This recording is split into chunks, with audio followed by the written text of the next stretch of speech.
दोस्तों, इंडिया की finance ministry के डेटा के हिसाब से इस साल यानी कि फाइनेंशियल ईयर 21-22 के लिए जो लास्ट डेट थी इंडिविजुअल्स के लिए रिटर्न फाइल करने के लिए 31 जुलाई के पहले सिर्फ 5.83 करोड़ लोगों ने अपने रिटर्न्स फाइल किए हैं, जो कि लास्ट ईयर के मुकाबले 18% कम ही है। और उनमें से भी बहुत आश्चर्य करने वाली बात यह है कि जितने भी रिटर्न्स फाइल हुए उसमें से 60% रिटर्न सिर्फ लास्ट 10 दिनों में, जुलाई के महीने में के 10 दिनों में ही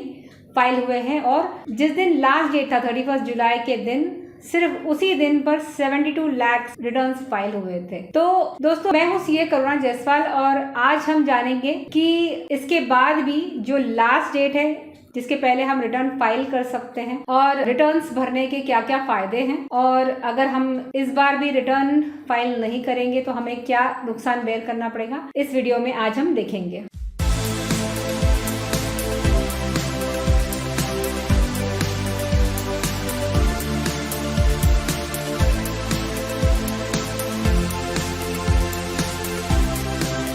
दोस्तों, पिछले 2 साल से सभी लोगों के लिए अपना इनकम टैक्स रिटर्न भरना बहुत ही आसान कर दिया गया है डिपार्टमेंट की ओर से। तो यहाँ पर हम या तो फिर फॉर्म 26AS, जहाँ पर हमारे जितने भी लोगों ने टीडीएस काटा है, या अगर नील टीडीएस भी हो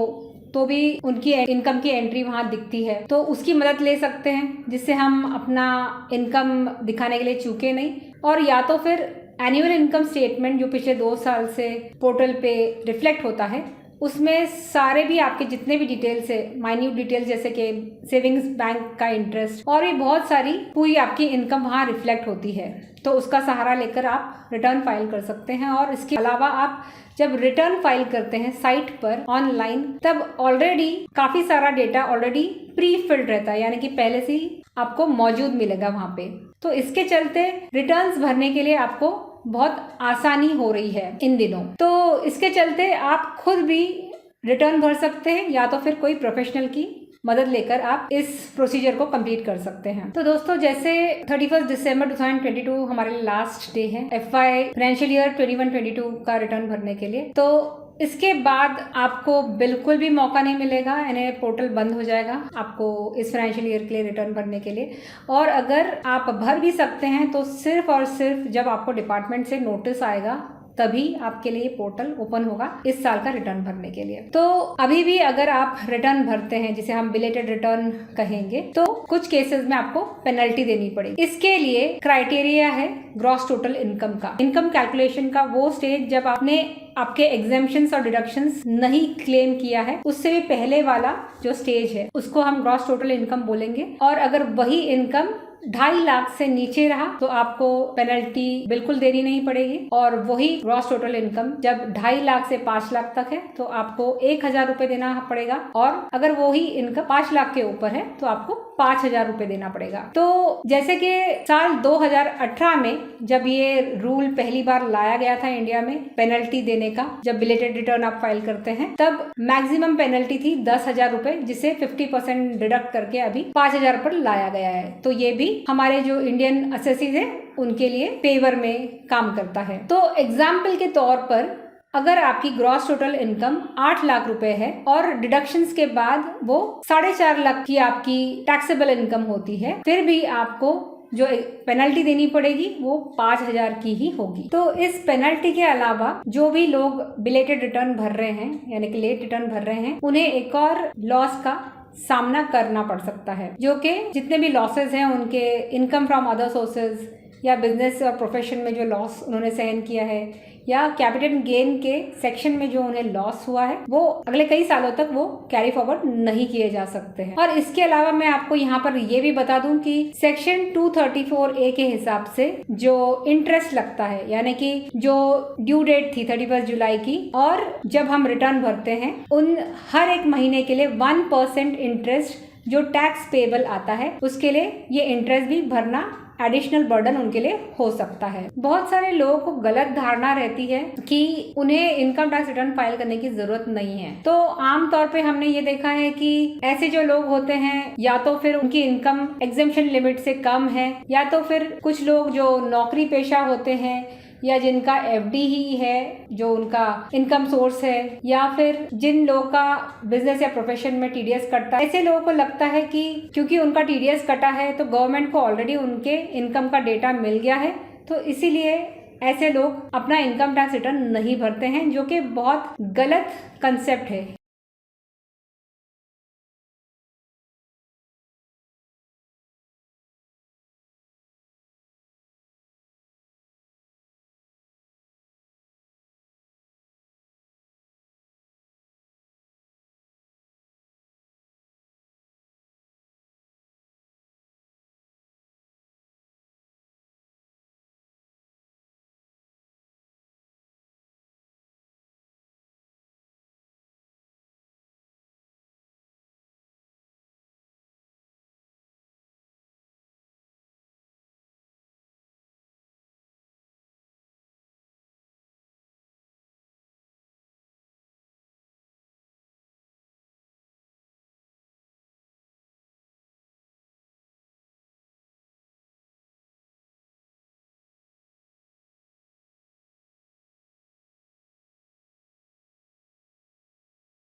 अगर आपने आपके फॉरेन ट्रैवल पर 2 लाख रुपए से खर्च किया होगा और अगर आप कैपिटल गेन के कैटेगरी में आपकी इनकम है तो आपको इनकम टैक्स रिटर्न फाइल करना बिल्कुल कंपलसरी है। वैसे भी आईटीआर भरने से बहुत सारे फायदे हैं और हमारे एक्सपीरियंस के हिसाब से काफी सारे लोग जो रेगुलरली इनकम टैक्स रिटर्न्स नहीं भरते हैं, लेकिन जब उन्हें लोन की जरूरत पड़ती है तो वो डेफिनेटली वो हमारे पास भागे चले आते हैं कि उन्हें एक साथ 3 साल का रिटर्न भरना है। और वो इसलिए होता है क्योंकि कोई भी बैंक, भले ही वो कार लोन हो या होम लोन हो, वो मिनिमम 3 साल के रिटर्न्स मांगती है और लोन की जरूरत तो कब किसे पड़ जाए कोई नहीं कह सकता, आप कितने भी फाइनेंशियली स्ट्रांग क्यों ना हो। तो ऐसे में इनकम टैक्स रिटर्न, भले ही अगर आपकी इनकम 2.5 लाख से नीचे भी क्यों ना हो, इनकम टैक्स रिटर्न आपके इनकम का प्रूफ बहुत अच्छे से एक वैलिड डॉक्यूमेंट माना जाता है। अक्सर हमारा टीडीएस काटा जाता है, तो भले ही वो हमारी बिजनेस रिसीट हो या प्रोफेशनल रिसीट हो या एफडी हो या कोई भी दूसरे कारण की वजह से हमारा टीडीएस कटता है, तो ऐसे में अगर हमारी टैक्सेबल लिमिट कम हो या एग्जेम्पशन लिमिट के नीचे हो तो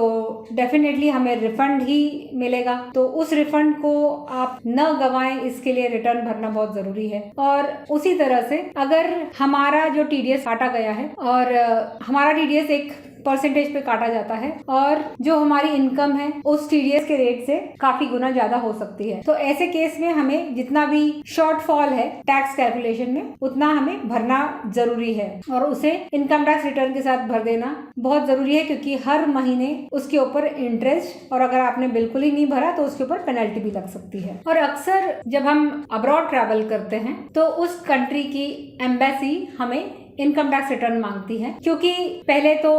उससे ये साबित होता है कि आप अब्रॉड ट्रैवल के खर्च के लिए आप तैयार हैं और इसके साथ ही साथ आपका जो इनकम का सोर्स है इनकम टैक्स रिटर्न से वो भी उन्हें पता चलता है, इसीलिए वीजा प्रोसेसिंग के लिए इनकम टैक्स रिटर्न मांगे जाते हैं। और ऐसे केस में भी जब आपकी इनकम 2.5 लाख से नीचे है, यानी कि नेगेटिव इनकम है, लॉस है, उस केस में भी आपको ड्यू डेट से रिटर्न फाइल करना बहुत ही जरूरी है, क्योंकि ऐसा नहीं करने पे आपका जितना भी लॉस है वो अगले कई सालों की जो पॉजिटिव इनकम है उसके अगेंस्ट सेट ऑफ नहीं हो सकता, यानी कि डिडक्ट नहीं हो सकता है। जब से प्रिजम्पटिव टैक्सेशन स्कीम आया है तो जितने भी बिजनेसमैन हैं और प्रोफेशनल्स हैं उन्हें एक बहुत ही आसान तरीका मिल गया है अपनी इनकम ऑफर करने का। तो जो बिजनेसमैन या प्रोफेशनल जैसे कि CA, architects, engineers, lawyers, gross receipts, इनकी जो रिसीट्स है वो एक स्पेसिफाइड लिमिट के नीचे हो तो वो अपने जितने भी रिसीट्स है उन्हें डिजिटल मोड में कितना पैसा आया है और कैश मोड में कितना पैसा है उसे इस तरह से अलग अलग लिस्टिंग कर ले और इनका जितना भी टोटल होता है, जैसे कि डिजिटल मोड में आया हुआ जितना भी पैसा है उसका जितना भी टोटल होता है उस पर मिनिमम 6% और कैश मोड में जो पैसा आया है उस पर मिनिमम 8% वो अपना प्रॉफिट इनकम टैक्स रिटर्न में डिक्लेयर कर सकते हैं। और ये फायदेमंद इन लोगों के लिए इसलिए भी माना गया है क्योंकि बहुत सारे लोगों के पास समय नहीं होता है कि वो अपना अकाउंट्स मेंटेन कर सके डिटेल में, और ना ही उनके पास रिसोर्सेज होते हैं जो उनके काम का या बैंक अकाउंट का अकाउंटिंग कर सके। इसीलिए इस स्कीम को बहुत ही उपयोगी माना गया है। दोस्तों, हमारे इनकम टैक्स के डिपार्टमेंट ने और गवर्नमेंट ने बहुत सारी चीजों पर रियायतें दी है कॉमन मैन को, क्योंकि वो उनके सेविंग्स को और उनके इन्वेस्टमेंट को प्रोत्साहन देने की कोशिश करते हैं। इसीलिए ये एग्जेम्पशंस और डिडक्शन उनके लिए रखे गए हैं। तो फॉर एग्जांपल, जब कोई अपना घर खरीदता है और उसमें रहता है, जिसे हम इनकम टैक्स एक्ट में सेल्फ ऑक्यूपाइड हाउस बोलते हैं, तो उसमें इंटरेस्ट के लिए सेक्शन 24 के तहत उसे 2 लाख तक का बेनिफिट मिलता है। तो यानी कि सेल्फ ऑक्यूपाइड हाउस पे हमें तो इनकम मिलती तो है नहीं, लेकिन उसका इंटरेस्ट जरूर हमारे दूसरे इनकम में डिडक्शन का काम करता है और उतना हमारा इनकम कम हम दिखा सकते हैं कैलकुलेशन में। और इसी तरह से जैसे कुछ सेक्शंस के द्वारा भले ही हमने खर्च किए हो या नहीं किए हो, हमें एक फ्लैट रेट से उसका डिडक्शन मिलता है। जैसे कि अगर हमारी रेंटल प्रॉपर्टी है तो सेक्शन 24 के तहत हमें एक फ्लैट रेट 30% के हिसाब से हमें डिडक्शन मिलता है। इसमें हमने भले ही खर्चा किया हो या नहीं किया हो। तो ऐसे एग्जेम्पशंस और डिडक्शंस का हम जरूर फायदा उठा सकते हैं और ये हमें बस प्रोत्साहित करता है कि हमने अपना इनकम टैक्स रिटर्न भरना चाहिए। तो दोस्तों, आप अपना इनकम टैक्स जरूर टाइम पर भरिए और गवर्नमेंट को चलाने के लिए अपना योगदान जरूर कीजिए, ताकि आपको जो सुरक्षा मिलती है और फैसिलिटीज मिलती हैं वो आपके लिए जारी रहे और आपकी गवर्नमेंट भी स्टेबल रहे और आप एक सुरक्षित एनवायरनमेंट में अपना जीवन व्यतीत कर सके। Thank you.